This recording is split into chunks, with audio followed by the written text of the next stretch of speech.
Kita sudah belajar dari beberapa kasus bahwa penderitaan bisa terjadi karena banyak kemungkinan. Minimal sudah ada 7 kasus di sesi yang lalu. Kalau terjadi kita menghadapi suatu penderitaan, atau ditanya orang, atau kita sendiri yang mengalami sesuatu, yang mana penyebabnya?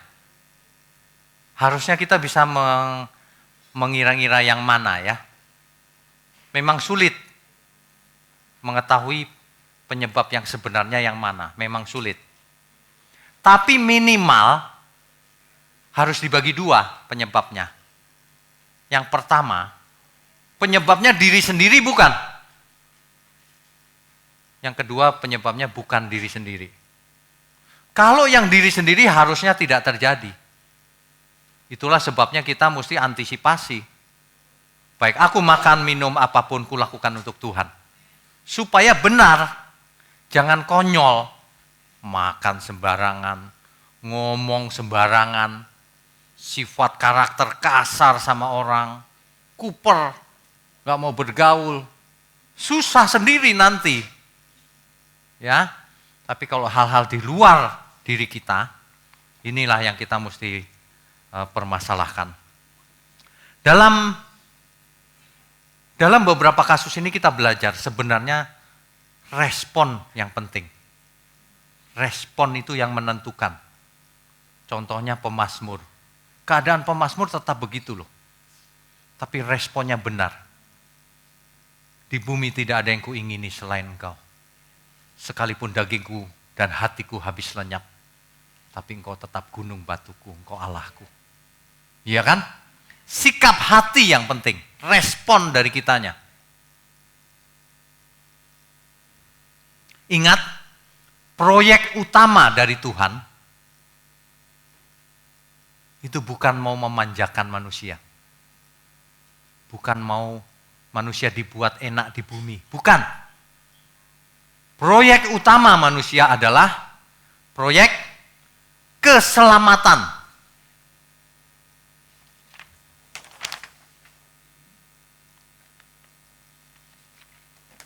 Sini aja. Proyek utamanya Tuhan adalah, misi utamanya Tuhan adalah keselamatan. Bukan yang lain. Makanya segala sesuatu, apapun itu, akan dibayar. Asal selamat. Kalau perlu seseorang gak usah kaya. Asal selamat. Buat apa kaya kalau gak selamat? Lebih baik lagi kalau kaya itu pun untuk Tuhan. Buat apa sehat kalau gak selamat? Ya kalau bisa sehat untuk Tuhan. Ya. Paradigma berpikirnya mesti dirubah. Banyak orang paradigmanya, pusatnya aku terus. Aku mau sehat, aku mau kaya. Kalau aku taat diberkati, itu kan pusatnya diri sendiri itu. Paradigmanya mesti dirubah. Segala sesuatu untuk Tuhan. Diriku gak pernah diomongin, karena semuanya untuk Tuhan. Itu paradigmanya mesti dirubah. Manusia untuk Tuhan, bukan Tuhan untuk manusia. Makanya proyek utama Tuhan itu keselamatan. Yang lain boleh dikorbankan, asal manusianya selamat. Ya, itulah sebabnya kalau kita baca Perjanjian Baru, orientasinya berbeda dengan Perjanjian Lama. Perjanjian Baru menginterpretasikan Perjanjian Lama ke dalam kebenaran yang sempurna. Ya, itulah sebabnya Rasul Paulus mempunyai duri dalam daging. Dan Rasul Paulus sudah berseru 3 kali minta supaya iblis pergi dari dirinya. Duri dalam dagingnya itu. Tetapi apa jawab Tuhan? Cukuplah kasih karuniaku bagimu, sebab justru dalam kelemahanlah kuasaku menjadi sempurna. Tuhan membiarkan loh duri dalam daging Paulus itu. Gak diangkat, penderitaannya Paulus itu luar biasa loh. Kenapa? Supaya kau tidak sombong. Jadi Tuhan sebenarnya dengan tidak mengangkat duri dalam daging itu justru menyelamatkan Paulus maksudnya. Supaya Paulus tidak sombong. Faktanya kan demikian. Jadi kita mulai mengerti kalau paradigmanya dirubah, pengertiannya, maka membaca semua firman jadi mengerti, pas pada posisinya. Kan orang-orang yang tidak mengerti bingung, ayat ini ngomong begini, ayat itu ngomong begitu, karena paradigmanya belum berubah. Kalau pengen sesuatu, aku klaim janjinya, ngawur banget itu. Itu ngawur banget itu. Mau klaim lagi kayak punya hak aja lu. Kita itu nggak punya hak apa-apa. Segala sesuatu yang ada pada kita milik Tuhan. Ya, makanya kalau kita nyanyi selalu untukmu. Orang-orang nggak suka nyanyi itu. Perhatikan itu yang klaim janjinya nggak pernah nyanyi selalu untukmu. Apa? Kenapa? Dia maunya selalu untukku. Lah klaim janji Tuhan untuk siapa kalau bukan untuknya, untuk dirinya sendiri? Iya kan? Aduh, banyak orang paradigma berpikirnya salah total. Arahnya salah total.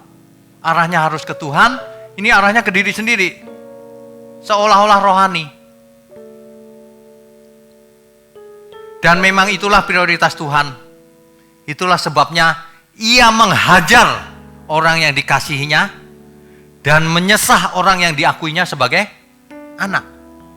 Ibrani 12 ayat 6 sampai 8. Karena Tuhan menghajar orang yang dikasihinya, menghajar. Masa Tuhan menghajar, Pak? Iya. Menghajar itu dalam teks aslinya paideuo. Paideuo, menghajar. Menghajar. Ini teks aslinya paideuo. Artinya, paideuo itu artinya disiplin. Artinya disiplin. Train, to train, melatih. Mendisiplin, melatih. Itu artinya paideuo. Dan educate. Educate itu apa? Mendidik. Jadi, Tuhan kita justru menghajar, mendisiplin, melatih, dan mendidik orang yang diakuinya sebagai anak. Jadi kalau orang hidupnya tenang, nggak dididik, nggak diapa, itu bukan anak itu. Itu mesti bertobat dari hidupnya. Hati-hati loh. Banyak orang punya beban dalam hidupnya, pasti. Kalau nggak punya beban, cari beban. Angkat beban. Iya, beban orang lain. Kan banyak orang butuh pertolongan. Jangan aku sudah enak nih Pak, nggak punya beban nih. Angkat beban orang lain. Banyak orang butuh pertolongan. Maksudnya itu. Ya. Nah, selain menghajar apa tadi? Menyesah. Menyesah itu bahkan artinya menyesah ya. Menyesah ini teks aslinya mastigoo. Mastigoo. Mastigoo. Artinya mencambuk.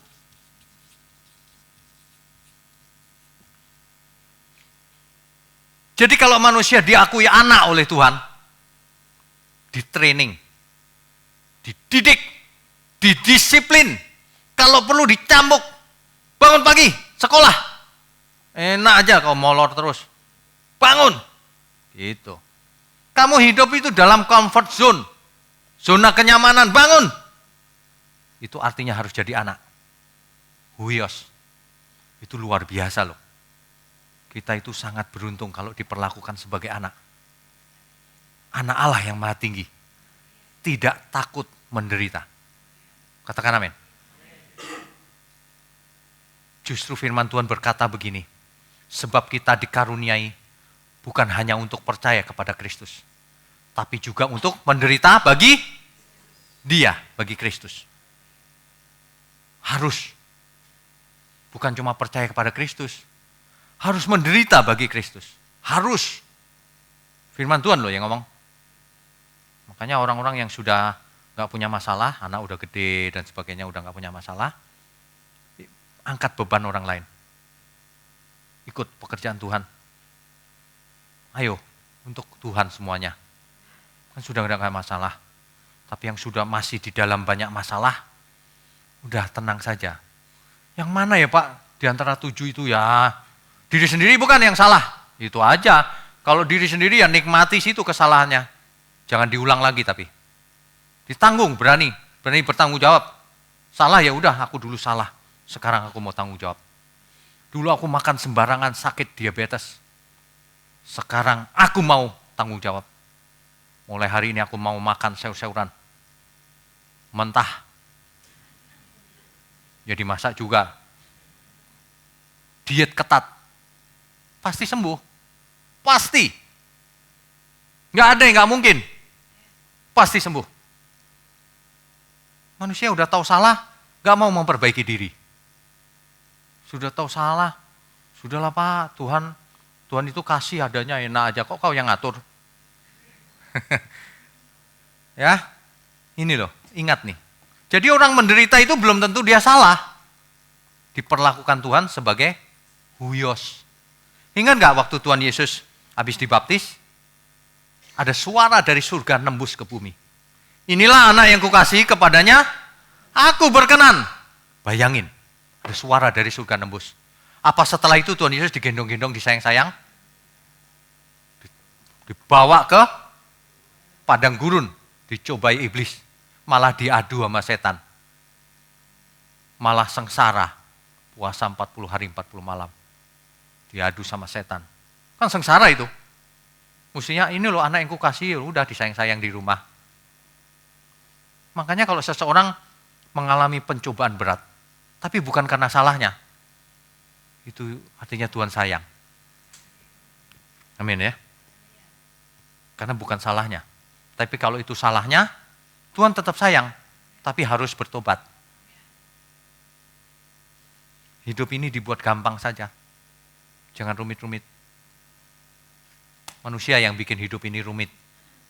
Aturan mainnya sederhana sebenarnya. Ya. Oke.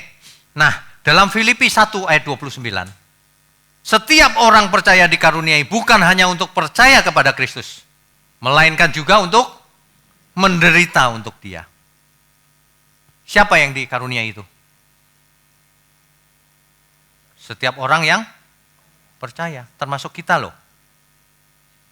Banyak orang gak mau menderita untuk Kristus. Maunya untung. Kalau kasih persembahan pun mau dibalikin, mau untung. Dikembalikan 30 kali, 60 kali, bahkan 100 kali. Kau jauh benar dari kebenaran. Disuruh menderita malah cari untung di gereja. Bayangin, kembali 100 kali untungnya berapa itu? Aduh, rusak tau gak? Teologi yang salah merusak struktur berpikir seseorang. Merusak struktur berpikir orang percaya. Imannya jadi salah. Itu bukan iman. Itu justru keinginan daging. Iman itu meskipun pohon ara tak berbunga, pohon zaitun mengecewakan, tapi tetap percaya Tuhan. Seperti pemazmur tadi, ingat gak? Di sesi 1. Tapi aku tetap di dekatmu. Aku dungu, seperti hewan aku tetap di dekatmu. Si pemazmur itu, dungu. Dungu itu apa? Bodoh. Gak ngerti apa-apa. Kenapa semua ini terjadi ya, aku bodoh, dungu. Seperti hewan lagi, aku di dekatmu. Mendekatkan diri ke Tuhan. Meskipun dungu, meskipun seperti hewan, tapi aku mau dekat Engkau Tuhan. Karena aku percaya pasti ada sesuatu. Gak mungkin penderitaan ini sia-sia. Pasti ada maksud Tuhan. Dan itu pasti baik. Ya, oke. Lagi pula, dalam 1 Petrus 5 ayat 9, dikatakan bahwa penderitaan itu harus ditanggung semua orang. Semua orang percaya tentunya.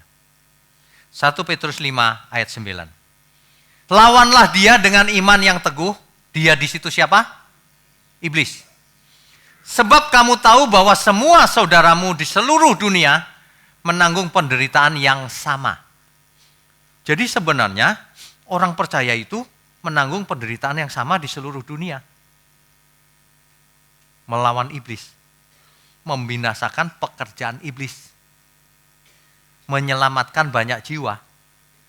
Siapa yang diselamatkan? Diri sendiri dan semua orang sesama kita. Proyek Tuhan itu satu itu. Apapun bayarannya kita bayar. Meskipun harus mati. Itu proyek utama Tuhan. Meskipun harus menderita. Apapun bayarannya. Makanya Bapak Ibu kalau nggak habis-habisan total ikut Tuhan, nggak bisa maju. Banyak orang jadi Kristen udah puluhan tahun nggak berubah. Dicoba dulu, itu yang saya sarankan tadi ya. Dibagi 2, dicatat tangan. Setahun lagi pasti udah tebal kan? Pasti heran lihat diri sendiri. Sudah banyak juga ya, gitu. Dan jangan tulisannya kecil-kecil ruwet lagi ya. Tulisan dokter lagi. Nanti diri sendiri baca ini tulisan sopo ya ini ya. Ada orang yang begitu loh, disuruh baca tulisannya sendiri, ini dulu apa ya? Capek deh. Nulisnya yang bisa dibaca, gede-gede, ya kan?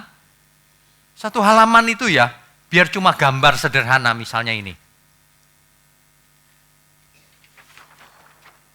Nah, ini aja digambar seret. Cukup satu halaman. Itu udah berarti banyak kan? Iya ya, proyek utama itu keselamatan. Itulah cinta kasihnya Tuhan. Udah itu pun pengertiannya udah luas. Mulai hari ini, mulai besok. Nanti pasti fokusnya bukan penderitaan. Mau menderita mau enggak udah kebal kita. Udah kebal. Ada orang yang giginya bolong. Kalau udah biasa bolong dia agak kebal. Agak. Karena udah mati syarafnya. Ya, bisa begitu. Mestinya kita penderitaan enggak ada masalah. Jangan cengeng. Menderita sedikit susah. Tapi saya benar-benar berat Pak. Iya, kita tahu juga. Banyak penderitaan yang berat di dunia ini. Tapi ingat, penderitaan zaman sekarang kalau dibandingkan dengan kekekalan, kemuliaan yang disediakan Tuhan, tidak ada apa-apanya. Jadi kalau sekarang mau nangis, nangislah. Tapi ingat respon kita mesti benar. Ya, untuk itu kita semua harus jadi penolong. Terutama yang seiman. Banyak orang membutuhkan pertolongan. Yang bisa menolong, tolonglah saudara-saudara kita. Kita harus saling tolong menolong. Banyak orang menderita. Ada amin? Jangan sia-siakan hidup ini cuma sekali. Ya. Oke. Roma 8 ayat 18. Sebab aku yakin bahwa penderitaan zaman sekarang ini tidak dapat dibandingkan dengan kemuliaan yang akan dinyatakan kepada kita. Paulus itu sangat mengerti. Dia sangat menderita tapi dia sangat mengerti bahwa penderitaan ini memang susah sih.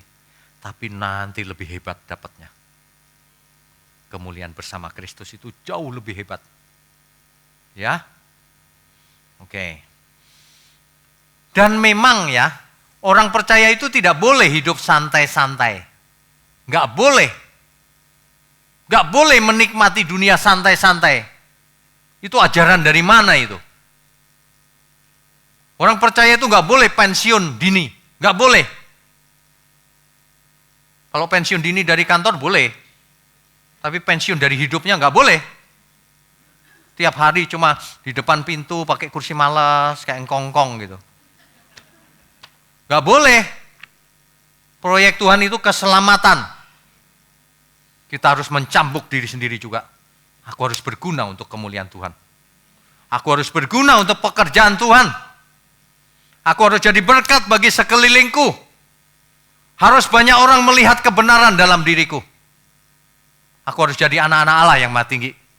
Sehingga orang kalau lihat kita, ini dia anak Allah. Belum pernah aku melihat yang begini. Mestinya begitu. Barulah itu yang namanya jadi saksi Kristus.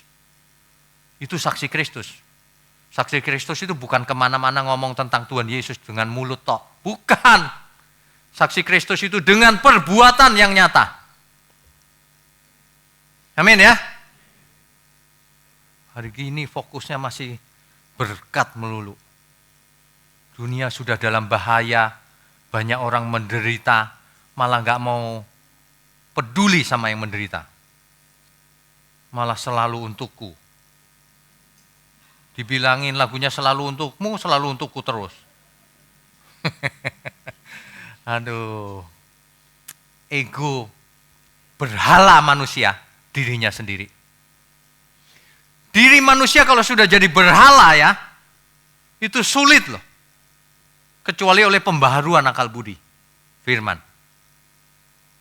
Manusia banyak yang jadi berhala bagi dirinya sendiri.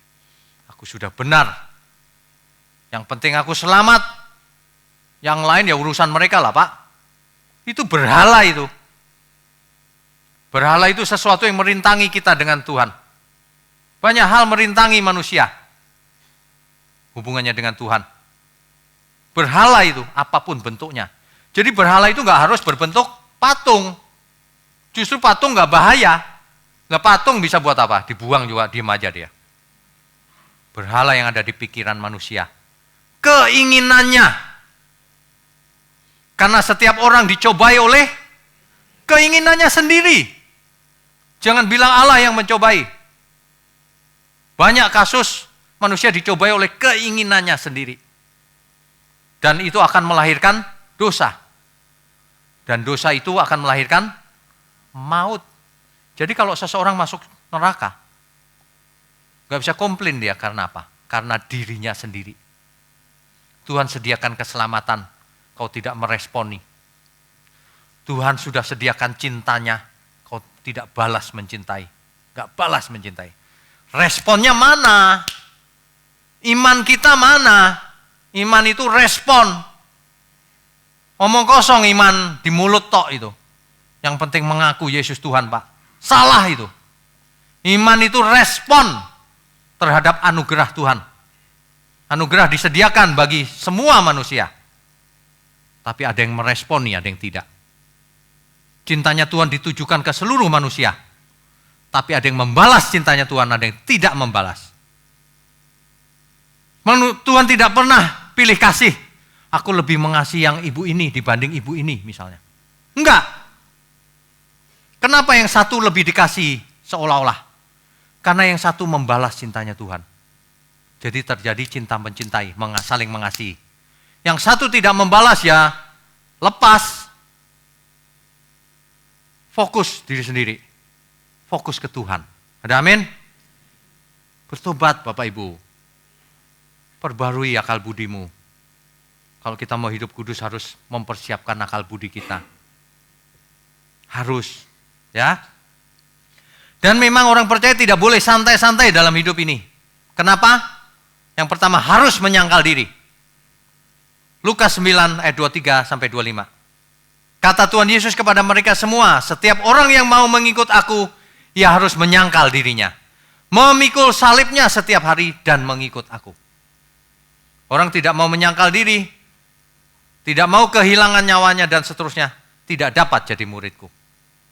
Karena barang siapa menyelamatkan nyawanya, ia akan kehilangan nyawanya. Tetapi barang siapa kehilangan nyawanya karena aku, ia akan menyelamatkannya. Jadi jangan pernah ada yang mau hidup santai. Justru pekerjaan kita harus mengosongkan diri. Harus mengosongkan diri dari segala hal yang tidak berkenan di hadapan Tuhan. Pikul salib. Jadi murid Kristus. Lukas 14 ayat 27 dan 33. Harus jadi murid Kristus. Harus dimuridkan. Barang siapa tidak memikul salibnya dan mengikut aku, ia tak dapat menjadi muridku. Gak mau pikul salib, gak mau menderita. Gak bisa jadi murid Yesus. Gak bisa. Bagaimana seseorang menjadi sempurna kalau tidak belajar sama Tuhan Yesus? Bagaimana seseorang imannya jadi benar kalau tidak menjadi murid Tuhan Yesus? Menjadi murid harus menderita. Tapi penderitaannya bukan yang konyol karena diri sendiri, bukan. Menderitanya dalam rangka mengejar kebenaran. Dalam rangka menguduskan diri. Dalam rangka keselamatan proyek utama Tuhan. Baik keselamatan diri sendiri maupun keselamatan banyak jiwa. Itu intinya. Jadi soal menderita memang kita harus menderita. Cuma menderita yang bagaimana? Nah itu dia.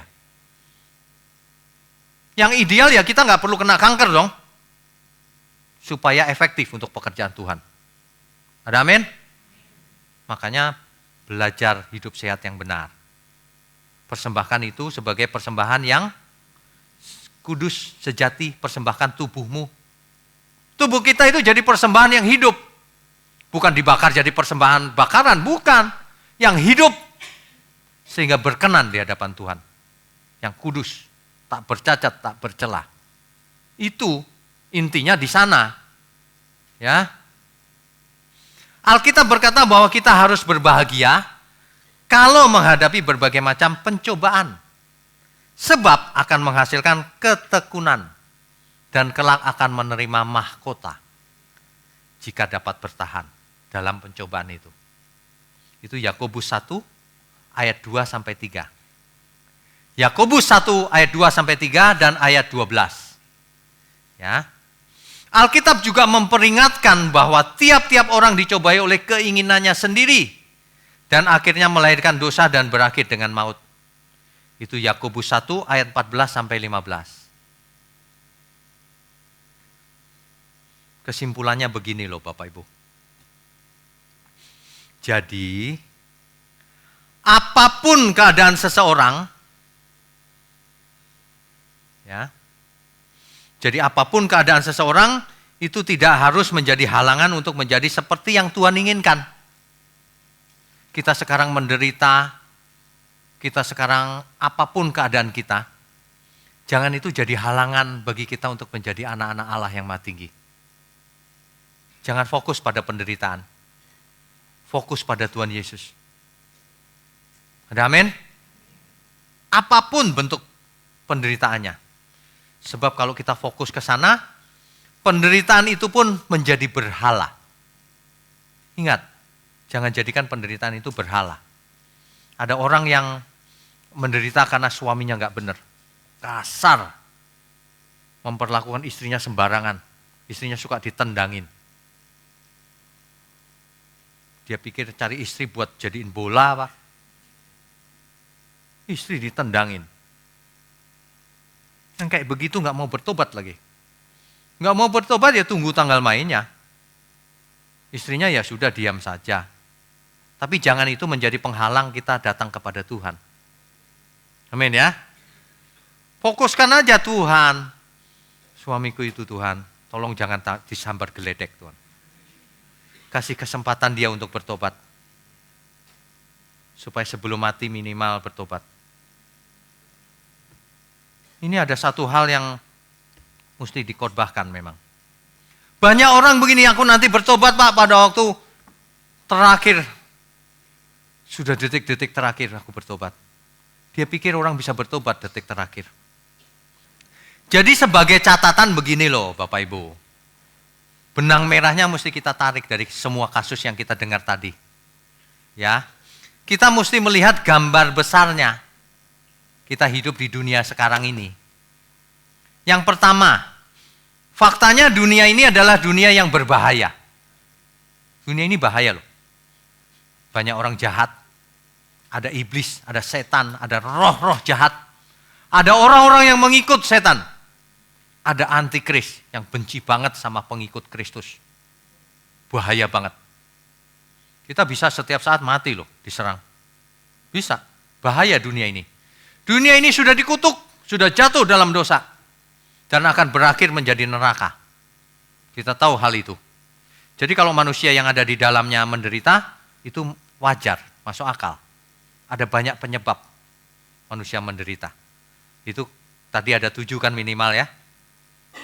Bisa ada penyebab lain yang kita nggak tahu. Atau suatu hari kita mengerti, oh ya ada lagi yang itu. Bisa, dalam dunia yang nggak sempurna ini. Yang kedua, prinsip kalau taat diberkati, kalau tidak taat dikutuk, itu sebenarnya bisa salah, bisa benar, tergantung pengertian kita. Apa yang dimaksud berkat? Kalau taat kaya raya Pak, sehat, salah. Itu tidak berlaku. Orang yang taat bisa sakit juga. Bisa. Orang yang taat, bahkan dipakai Tuhan pendeta, bisa mati muda. Ketika dia menginjil ke daerah, ditusuk mati. Ada kejadian begitu. Ada loh. Dia menjadi martir. Korban yang harum untuk Tuhan. Mati muda, bukan salah dia, bukan. Ya, bukan salah dia. Jadi prinsip ini apa? Tapi ya kalau prinsipnya benar, definisinya benar, maka prinsip ini jadi benar. Kalau taat pasti diberkati. Apa artinya? Pasti disertai Tuhan. Haleluya. Pasti. Tapi kalau dibuat kaya sehat, belum tentu. Tergantung kondisinya.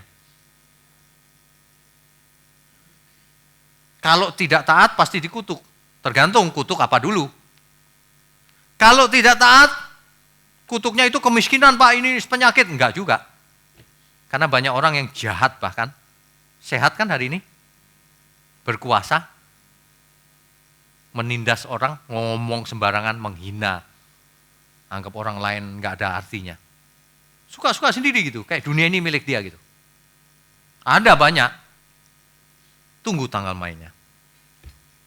Ya. Tapi ya kalau tidak taat, pasti dikutuk. Dikutuk maksudnya lihat kesudahannya. Tunggu tanggal mainnya, matinya nanti bagaimana. Apalagi setelah mati. Ditolak Tuhan. Kita perjanjian baru menyimpulkan dengan kalimat sederhana, orang yang terkutuk itu. Yang tidak mengasihi Tuhan, terkutuk. Titik. Orang yang tidak mengasihi Tuhan, terkutuk. Udah, sederhana. Yang ketiga, ingat baik-baik, sebenarnya tidak ada dispensasi bagi orang percaya. Kalau orang percaya makan sembarangan nanti tetap dilindungi Tuhan, sehat. Gak ada. Kalau orang percaya salah ngomong gak apa-apa. Kalau pendeta, apalagi pendeta, makan sembarangan nanti gak sakit dia, kulindungi dia. Gak ada begituan. Yang ada justru sebaliknya.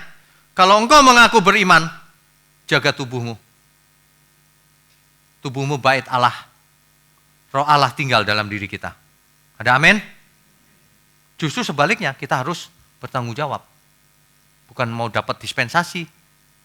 Bukan mau hidup enak di gereja, hidup gampang. Justru hidupnya jadi susah. Aku gak boleh buat salah nih. Ada bisnis yang itu tuh Pak. Kalau itu kulakukan aku kaya raya Pak. Tapi curang. Gak usah, saya bilang. Gak usah bisnis yang begituan. Hidup bisnis yang biasa aja. Tapi bersih. Tapi Tuhan berkenan. Itu artinya hidup di dalam berkat. Sementara bisnis yang curang-curangan, hidup di dalam kutuk. Ayo bertobat. Bersihkan diri mulai sekarang. Jangan sampai hari itu tiba mendadak. Entah kedatangan Tuhan, entah kematian kita. Terlambat nanti. Ya. Yang keempat, ingat sebenarnya Tuhan adil. Kalau evaluasi keadilan hanya di dalam hidup kita ini seolah-olah tidak adil.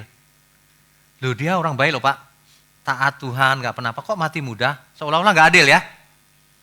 Karena evaluasinya cuma selama hidup kita. Salah. Evaluasi keadilan Tuhan itu harus sampai kekekalan. Nanti kita baru tahu bahwa Tuhan tidak hanya adil. Dia sangat mengasihi kita. Dia bukan hanya adil. Dia sangat mengasihi kita. Semua orang fasik, kesudahannya pasti kebinasaan. Pasti. Semua orang benar, meskipun hidup sengsara di dunia ini, menderita. Tapi kesudahannya, kebahagiaan bersama Tuhan. Itu sudah pasti. Ya. Jadi topik besar dunia ini bukan soal keadilan, tapi cinta kasihnya Tuhan. Mau kita responi apa enggak dalam penderitaan kita. Paulus merasa sangat menderita ketika hidup di bumi ini. Kenapa? Dengan tubuh dosanya. Dia merasa tubuhku ini enggak benar loh Tuhan. menderita. Tapi dia melatih tubuhnya untuk berkenan kepada Tuhan. Kita semua harus begitu. Menderita nih, biasa makan gak benar, aku harus makan benar mulai sekarang. Biasa ngomong gak benar, aku harus ngomong benar mulai sekarang. Susah nih Tuhan, aku menderita nih. Aku harus mengasihi musuhku. Aduh Tuhan, dia merebut suamiku Tuhan. Bagaimana aku bisa mengampuni dia? Kau pilih Tuhan atau pilih siapa? Kalau pilih Tuhan harus mengampuni dia. Semua itu harus jadi kecil sekali di mata Tuhan. Wah, dia musuhku Pak. Ampuni dia, kata Tuhan. Kamu menderita karena kamu gak ampuni dia. Kalau kita ampuni dia, kita gak menderita. Wah, masa Pak bisa mengampuni? Bisa. Bisa, sangat bisa. Anak Allah yang Maha Tinggi itu sangat luar biasa. Katakan amin. Saya bukan basa-basi. Tapi saya gak bisa kasih contoh. Karena menyangkut seseorang kan. Banyak contohnya. Pengampunan itu luar biasa loh. Pengampunan itu bisa menyelamatkan banyak jiwa.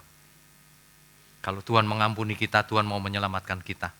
Kalau kita mengampuni orang yang bersalah kepada kita, kita pun mau menyelamatkan dia sebenarnya. Bayangkan orang yang sudah salah sama kita, kita ampuni. Dia pasti melihat sesuatu di dalam diri kita yang luar biasa. Yang begini nih, gak bisa ngomong apa-apa dia. Yang begini nih, pasti anak Allah yang Maha Tinggi. Amin ya. Bayangkan kalau orang percaya malah menghakimi. Satu, orang yang bersalah nggak selamat. Kedua, Tuhan marah sama kita. Karena kita nggak punya hak untuk menghakimi. Jangan kita membuat orang lain menderita. Kita harus membuat orang lain bahagia. Bahagia di dalam Tuhan. Menderita di dunia nggak apa-apa. Tapi selamat, maksud saya itu. Udah amin ya? Oleh karena itu maksimalkan hidup ini. Apapun yang ada pada kita, keadaannya bagaimanapun. Maksimalkan hanya untuk Tuhan. Kalau yang punya kelebihan, maksimalkan untuk Tuhan. Talenta yang ada pada kita itu. Orang tua kasih, berkati dengan uang, perhatian. Jangan cuma uang tok, perhatian, kasih. Memang orang tua kita mungkin gak sempurna, kaku, kasar dulunya dan sebagainya. Oleh karena itu kita diutus Tuhan, pertunjukkan kasihnya Tuhan sama dia, biar dia bertobat. Orang tua kita ajak ngomong, perhatikan baik-baik, kasih duit. Jangan cuma diperhatikan gak dikasih duit, pelit, kasih duit. Anak-anak dididik yang baik. Sesama yang gak punya uang kasih duit. Ya kan? Ponakan-ponakan yang gak bisa sekolah-sekolahin kalau mampu. Ayo jadi luar biasa. Ayo bikin mujizat. Itu mujizat tuh. Mujizat yang spektakuler itu gak penting. Yang penting ini mujizat yang seperti ini. Yang menyelamatkan banyak jiwa. Itu malaikat di surga bisa tepuk tangan tuh. Kalau cuma sembuh fisiknya, malaikat nggak tepuk tangan. Kalau cuma laut terbelah, malaikat nggak tepuk tangan. Itu mah biasa aja kata malaikat. Tapi manusia yang degil, sombong, bebal, sekarang bisa begini ya. Tepuk tangan dia. Orang yang bertobat membuat malaikat bertepuk tangan. Karena itu mujizat. Amin ya. Kita beri kemuliaan untuk Tuhan.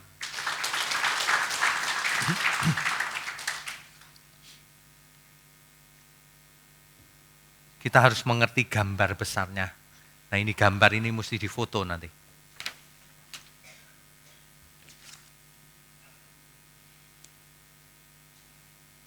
Jagat raya ini ada tatanan yang dirancang oleh Tuhan.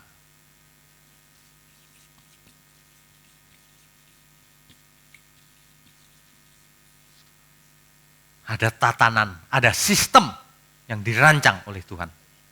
Ya, perhatikan baik-baik. Tuhan itu berdaulat. Kedaulatan Allah. Allah berdaulat mutlak. Benar gak?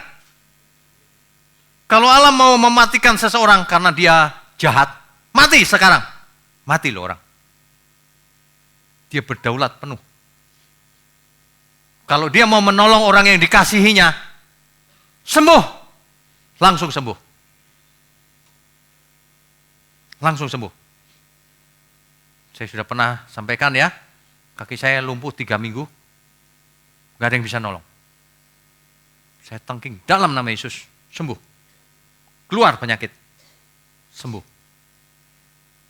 Itu artinya Tuhan mau saya bekerja lagi. Tuhan itu berdaulat luar biasa loh.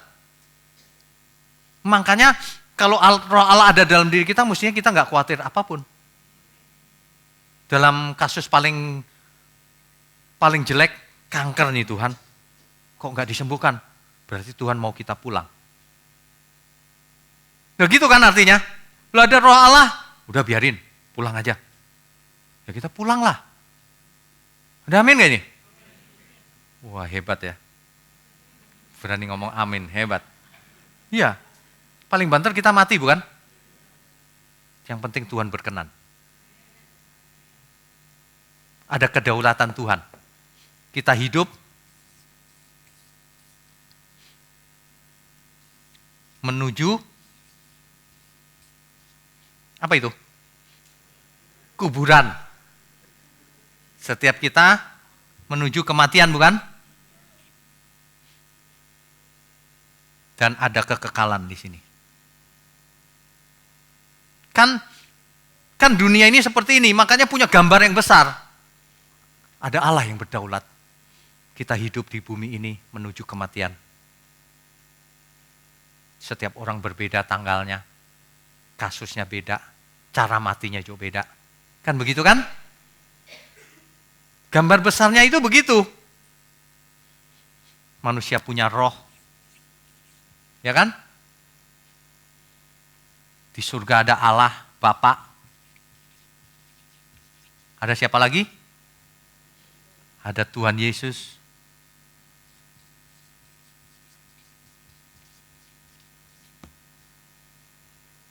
Di surga ada Bapa, ada Tuhan Yesus.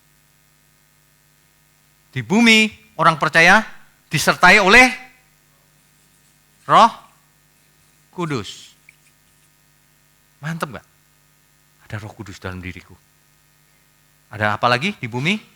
Malaikat Tuhan yang mendampingi orang percaya.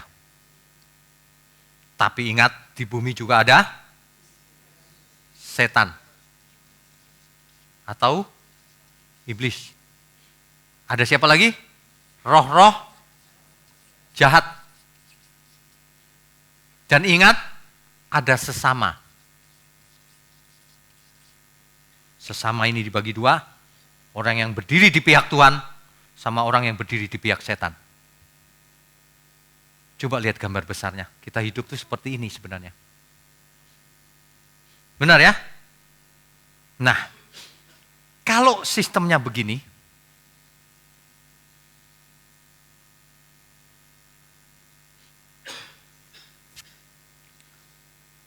kita jadi hidup mengarahkan diri ke kekekalan. Kalau tahu ya, yang menerimanya diberi kuasa supaya menjadi anak-anak Allah. Dikasih exousia. Jadi hidup kita dikasih hak istimewa. Ingat, supaya jadi anak-anak Allah. Itu kan enak menggambarkan begini. Gambar besarnya begini. Ya, gambar besarnya begini. Jadi kalau orang, jadi yang terjadi di dunia ini takdir apa bukan, Pak?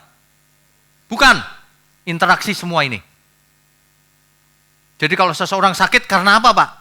Ingat kemungkinan-kemungkinan tadi. Mungkin tabur tuai. Mungkin dalam ketidaktahuan pola hidupnya salah. Tapi bisa juga karena roh-roh jahat untuk orang yang tidak percaya. Kan bisa membuat orang sakit. Bisa. Jadi penyebabnya jadi banyak. Tapi ingat, kedaulatan Allah, ada tatanan. Roh jahat nggak bakalan bisa menyentuh orang percaya. Amin ya. Nah, ingat manusia dikasih free will. Jadi ada kedaulatan Allah, ada free will. Ada tatanan. Kalau kita tidak mau menderita yang konyol, ikuti tatanan Tuhan. Tapi kita harus menderita untuk Tuhan. Penderitaan ada dua, beda kan? Kita nggak boleh menderita yang sia-sia. Buat apa menderita sia-sia? Makanya mulai sekarang harus jaga kekudusan hidup dalam segala hal. Baik makan, minum, apapun, lakukan untuk Tuhan. Ya, jadi dengan demikian kita bisa fokus nih. Takdir, bukan.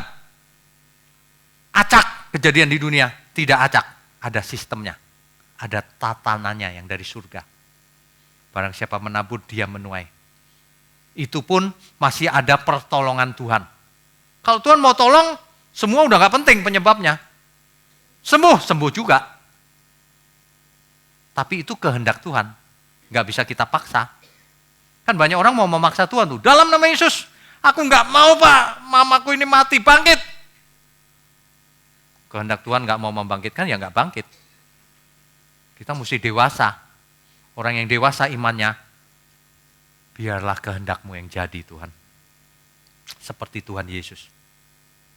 Ada amin gak? Jangan ngotot-ngototan. Ya. Jadi dengan demikian kita tahu nih, Tuhan berkuasa, tapi ada kehendaknya. Gak bisa kita atur, kehendak Tuhan yang berdaulat. Tapi kita punya free will, kehendak bebas kita mau diarahkan kemana? Untuk Tuhan atau untuk yang lain? Mau menderita bagi Tuhan atau tidak? Banyak orang penderitaannya bukan karena Tuhan, untuk Tuhan, karena kesalahan diri sendiri. Jangan dong, rugi yang itu. Yang itu rugi, benar-benar rugi. Ya. Yang itu benar-benar rugi. Jadi kita simpulkan begini saja. Ini sudah ya, mengerti ya Bapak Ibu ya. Kalau kita mengerti gambar ini ya, itu enak hidup ini. Contoh sederhana. Saya kasih contoh yang sederhana terus. Kalau seseorang lewat kuburan masih takut, dia nggak ngerti gambar ini. Coba perhatikan gambar ini. Ada siapa? Ada Roh Kudus, ada malaikat, ada Bapa di surga, ada Tuhan Yesus yang melihat kita setiap saat. Lah kok lewat kuburannya aja takut? Padahal di kuburan nggak ada setan. Kuburan aja takut. Bayangannya genderuwo. Bayangannya pocong. Ya enggak gitu, enggak bakalan ada. Roh jahat enggak di kuburan. Roh jahat ngapain di kuburan? Enggak ada orang, enggak ada yang beli, enggak bisa menyesatkan orang. Iya kan? Mestinya lewat kuburan, ya biasa aja, mau kuburannya goyang-goyang, mau kayak apa, biarin aja. Ada Roh Kudus dalam diri kita. Iya kan? Mestinya begitu. Makanya orang ingat gambar ini nanti difoto, dalam segala kondisi dilihat lagi. Tiap pagi, tiap malam dilihat gambarnya. Iya ya. Aku harus jadi orang luar biasa, kayak begini loh settingnya. Ya, dalam segala hal. Ya, nanti aja di fotonya. Sebagai penutup, jadi kita mesti berpikir begini loh. Penderitaan itu dibagi dua. Analisanya mesti begitu. Satu, untuk Tuhan. Untuk Tuhan artinya apa? Orientasinya.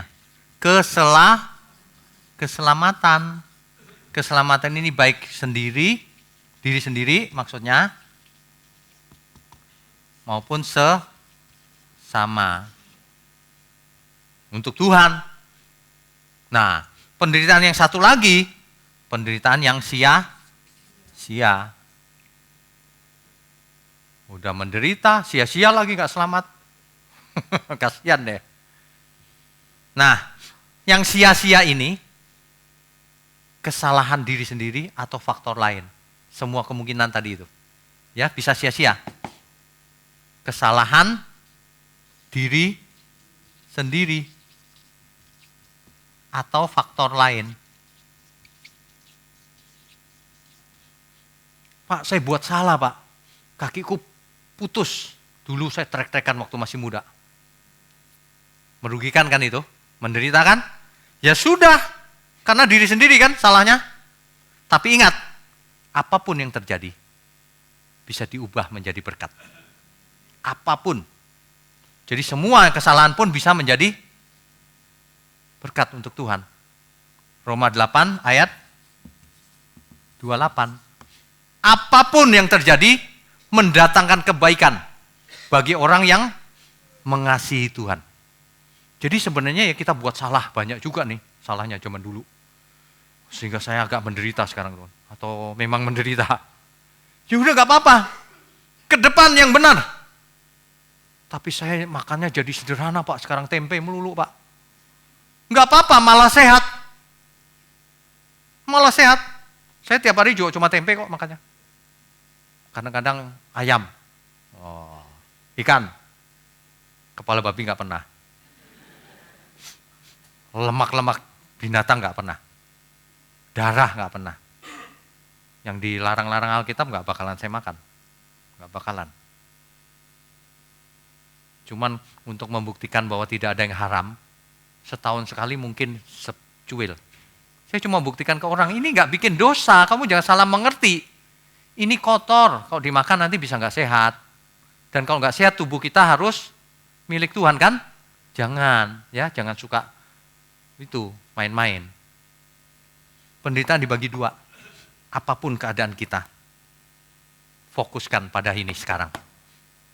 Aku harus menderita bagi Tuhan, keselamatan banyak jiwa. Menderita itu bukan sakit penyakit, miskin, bukan gitu loh maksud saya. Beban hidup. Kalau ada yang kaya, pakai kekayaannya untuk menolong orang, untuk kemuliaan Tuhan, untuk pekerjaan Tuhan.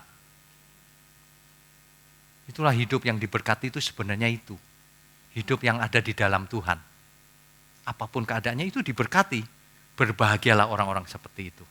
Karena ia akan disebut anak-anak Allah. Amin ya.